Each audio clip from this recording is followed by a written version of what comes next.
গ্রাহক পর্যায়ে বিদ্যুতের দাম বাড়াতে চলছে গণশুনানি। বিস্তারিত জানাতে রাজধানীর কৃষিবিদ ইনস্টিটিউটে আছেন ফারুক ভুইয়া রবিন। সরাসরি যাচ্ছে তার কাছে।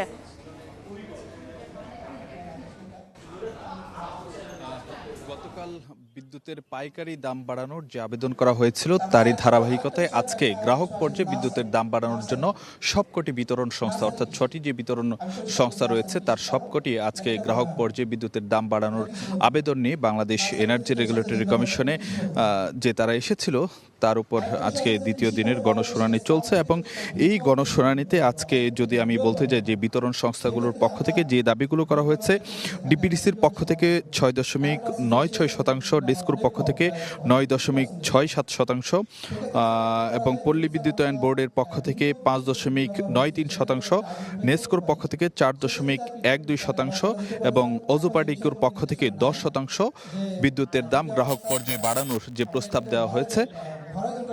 এবং একই সঙ্গে বিদ্যুতের দাম পাইকারি পর্যায়ে যে দামটি বাড়বে সেটিও যেন এর সঙ্গে যুক্ত করা হয়, সেই প্রস্তাবগুলোও কিন্তু যে বিতরণ সংস্থাগুলোর পক্ষ থেকে এখানে উঠানো হয়েছে। এবং একই সঙ্গে কিছু কিছু জায়গাতে যেটি বলা হয়েছে, যেমন মানে আবাসিক যে ধাপগুলো রয়েছে সেগুলো যেন সমন্বয় করা হয়, তাতে এমন কিছু প্রস্তাব আসছে যেগুলোতে তুলনামূলক কম আয়ের মানুষের উপর চাপ বাড়বে, এমন কিছু প্রস্তাবও কিন্তু যে বিতরণ সংস্থাগুলোর পক্ষ থেকে নিয়ে আসা হয়েছে। তো এই ছিল আমার কাছে সবচেয়ে খবরাখবর।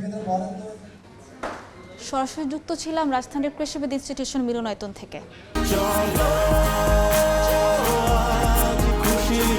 40 বছর ধরে অসংখ্য খুশির মিছিলে ছিল আইডিএলসি, থাকবে আগামীতেও।